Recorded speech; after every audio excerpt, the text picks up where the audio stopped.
नमस्कार दोस्तों, मेरा चैनल कथा भक्ति सागर में आप लोग का स्वागत है।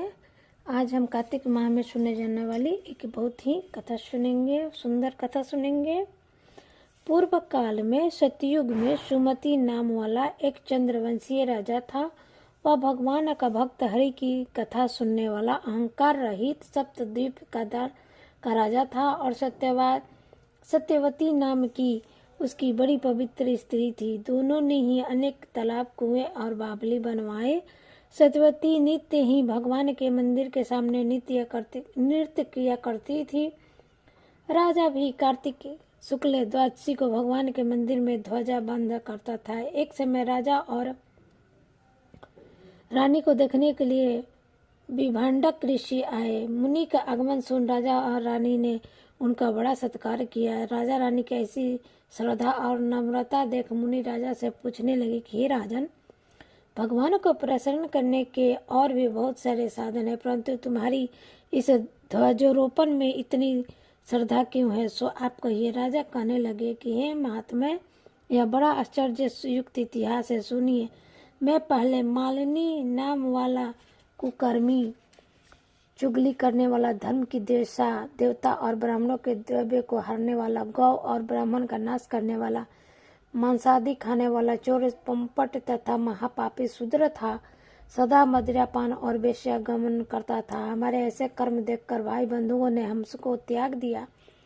वे वन में आकर एक टूटे हुए विष्णु के मंदिर में रहने लगा और वन के मृग आदि को जंतुओं को मारकर अपना निर्वाह करने लगा। इसके पश्चात विंध्याचल पर्वत में रहने वाली कोकिलिनी नाम वाली निषाद की कन्या, जिसने अपने पति को मार दिया था, वह दुष्ट भूख से व्याकुल हुई हमारे पास आई। हम दोनों ने अपना अपना वृत्तांत एक दूसरे को सुनाया।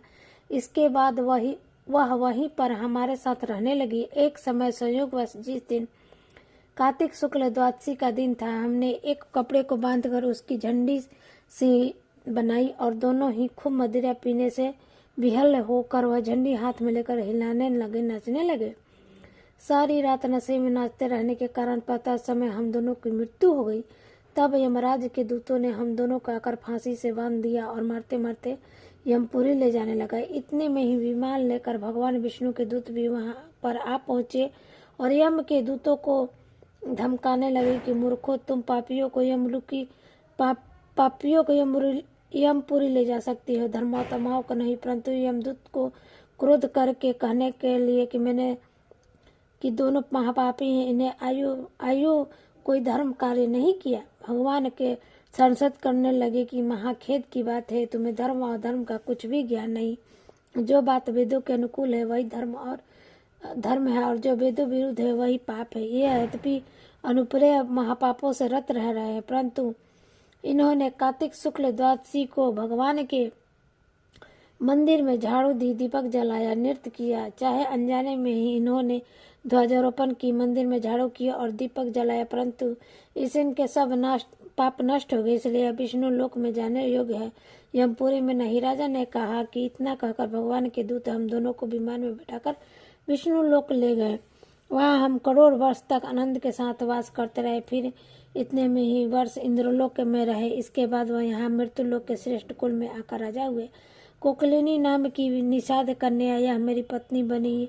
यह भी भगवान की कृपा से अतुल संपत्ति है। जो हमने अनिच्छा से ही ध्वजारोपण की, उसका यह फल मिला। तो जो मनुष्य श्रद्धा सहित भगवान के मंदिर में ध्वजारोपण करते हैं, उनका तो कहना ही क्या है। यह सब कथा सुनकर वृंदावन ऋषि तपोवन को चले गए। तो ये इस तरह से कार्तिक माह में सुने जाने वाली ये कथा ध्वजारोपण की कथा है।